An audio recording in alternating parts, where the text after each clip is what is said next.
世界中の皆さん、こんにちは。It's time for iJapanese. Today I want to talk to you about one of my favorite things in the Sakura season. It's called the Sakura Fubuki. Sakura Fubuki means cherry blossom blizzard. It's a really beautiful sight that you can see in Japan, and it comes towards the end of the Sakura season. It's when the petals of the Sakura tree start to fall off the trees, and it actually looks like snow. It's a really beautiful sight. So here's a look at it.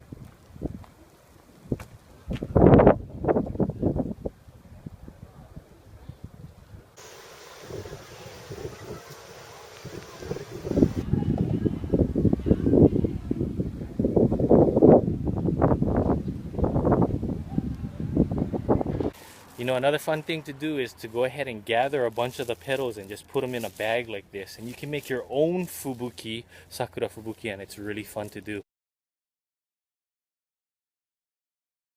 So if you're ever in Japan during this time of the year, this season, I really hope you get to see this, the Sakura Fubuki. Could see your hand. ごめん。